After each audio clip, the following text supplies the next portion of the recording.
So if you're thinking of coming into the UK as an international student, whether this September or next year by January or February, then this video is for you. In this video, I'll be telling you 5 things I badly want to tell international students in the UK. My name is Elfrida Ibiyoba and I am a student of the University of Bristol. So I have lots of information for you, so don't miss out in any part of this video. Make sure you stay to the end. And if you're new to this channel is all about scholarship opportunities, life in the UK as a postgraduate student. So let's get right into it. First thing I badly want to tell international students is that studying in the UK is very intensive. Like the studies, if it's you're coming for a 1-year course, even if it's a 2-year course, it's very intensive. So you have to like prepare your mind mentally for this because it's a very intensive period of study, and you need to know how to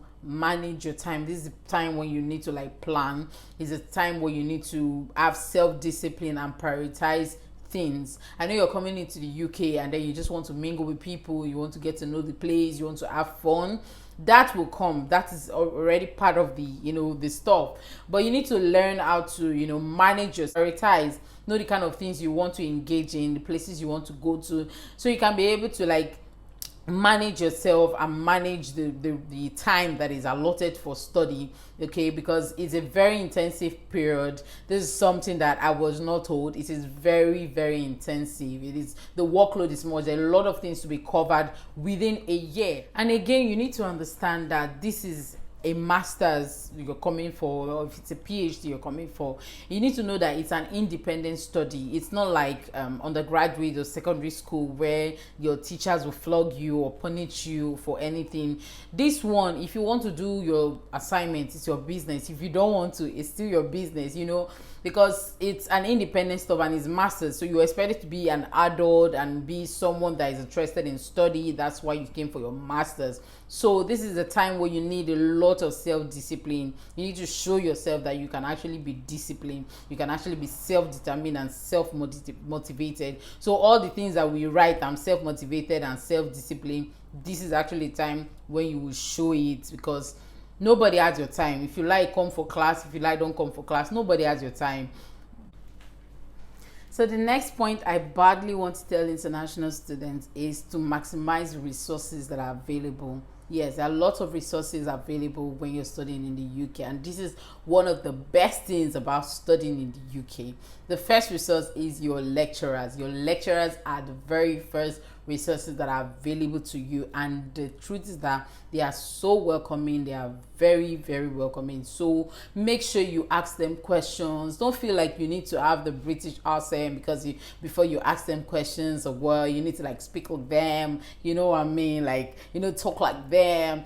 No guys, you don't need to talk like them before you actually ask questions. Just be clear. Let them be able to understand what you're saying, and then they would answer you. They don't need you to speak like them before they talk to you. So make sure, don't be shy guys. Use your lecturers, not like you're using them, but they are a very good resource you need to run to for help. So ask them questions, be free. If you're in class and there are things you need to contribute.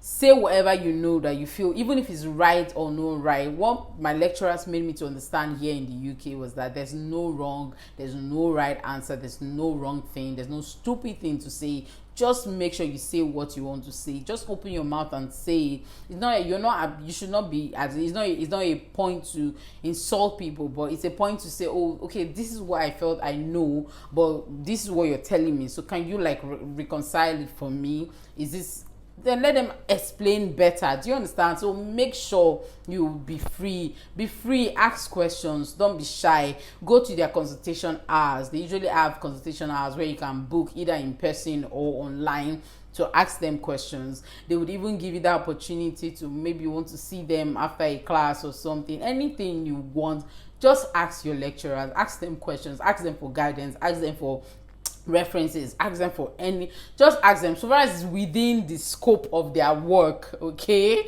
they will give you an answer. If it's not within their scope, they won't give you answers, obviously, because it's not within their scope. So The next thing is use your library. Your library is one resource that's very important. You can actually go for the physical library or the online library, which every student has access to. You should just make sure you settle in and ask your school.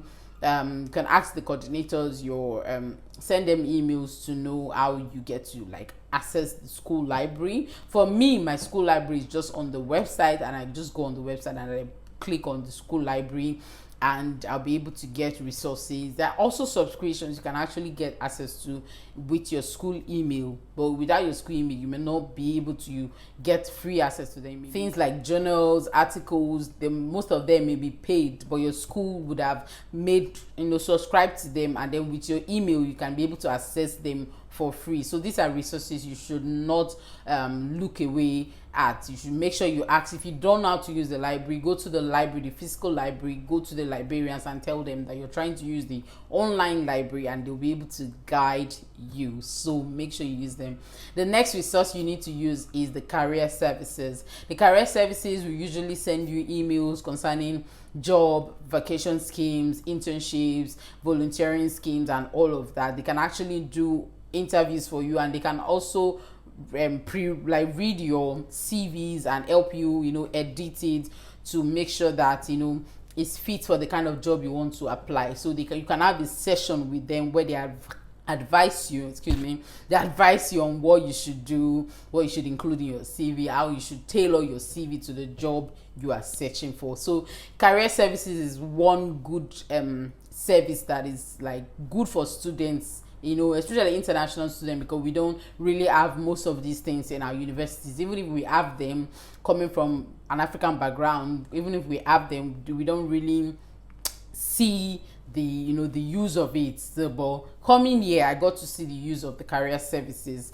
And another resource you need to make use of is the well-being resource. This is like talking about mental health, trying to encourage you during studies, during exams, during assessment periods. They kind of send you emails. You can actually talk to them if you're feeling mentally down, maybe you're feeling depressed during your studies. You can actually talk to them. They can encourage you and then help you out with one or two things that you need to do, okay? Because during the assessment period it can be very stressful and tiring, but don't worry, I'll come to assessment period. I think this should be a good time for me to tell you about the subscription. So please, if you are new to the channel and you have not subscribed and you're hearing this content for free, please, what are you waiting for?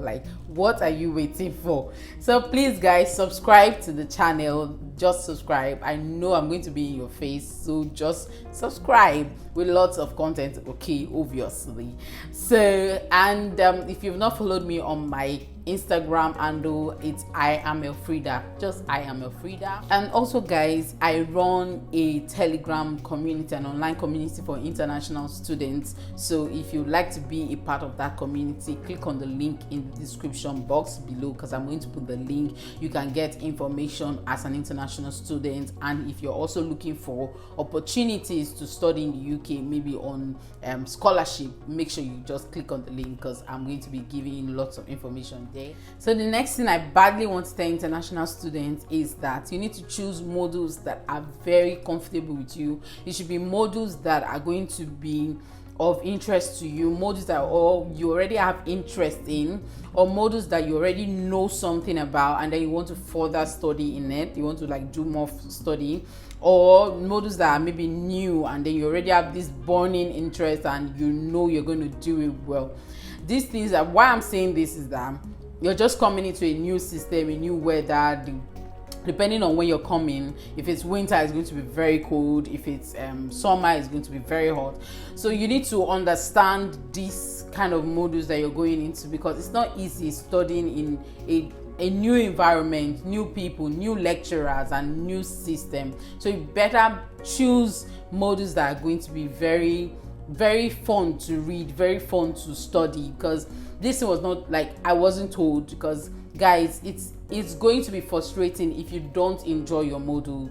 I'm telling you out of my heart and out of my experience studying for this one here, it's going to be very frustrating if you choose a module just because of the name. Just choose what you're comfortable in, guys, so that you can do better. Okay, it's better when you can do well in what you love, okay, instead of just trying out things because you just want to try out.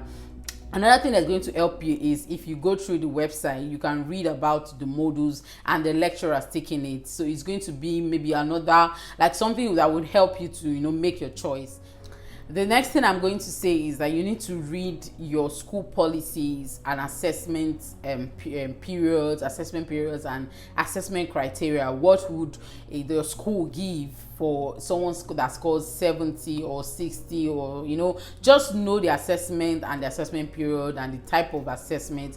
If it's going to be essay, written essays, or exam. Because for one of my course, I never knew I was going to write an exam. It was a colleague of mine that actually, when we were conversing and we're just knowing ourselves, and then he told me that, oh, this course is actually an exam. I was like, no, I didn't receive any email as far this course is going to be an exam. I already knew that the courses were going to be essay, like essay written, and I was like, no, I should just check. I was like, I didn't receive any email.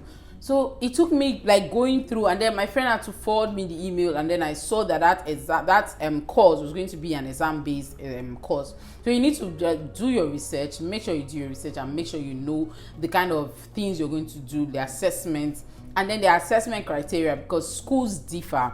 Okay, some schools will tell you that a distinction is maybe 70 and above, while some will say maybe a distinction is 75 and above or something. So you just need to know your criteria, know these things, know your school policies on plagiarism and all of that. If you would like me to do a video on plagiarism, let me see you just put it in the comment that you like a video on plagiarism and what it's all about, and I'm going to put it up for you guys, and how to write essays, academic essays. Just put it in the comment section if you want videos like that. Okay, just know your school policies, know your exam table time, because the schools already have their timetables for the year. So as you're coming in September, they already know when you're going to finish, and they will stand by it. They already know the holidays they would have. So make sure you check your school timetable. Go online on their website, go browse the website. Throughout the website, you will get lots of information on your course. The last thing I'm going to say, which is the bonus, is guys, be punctual. Learn how to be punctual, because these guys, there's no African man time, there's no Nigerian time. So if your lecturer says it's coming by 2, that means the timetable says your lecture is by 2. Better be there by 1:30. Leave your home, or it depends on where you're staying, make sure you count like 1 hour drive or something. Just make sure you're there on time so that you don't miss out, because these guys start exactly on the dot. On that particular time they will start, and if you think they will come late, you will end up missing lots of information, and you don't want to start on that kind of footing. So make sure you come early. So guys, I hope this video has been helpful to all international students coming to the UK. This video has been very interesting and helpful. Please give it a thumbs up, and don't forget to share, like, comment, subscribe. Please invite your friends to this channel and let them like, because lots of beautiful content are actually coming on your way. And thank you very much. I'm going to see you in the next video.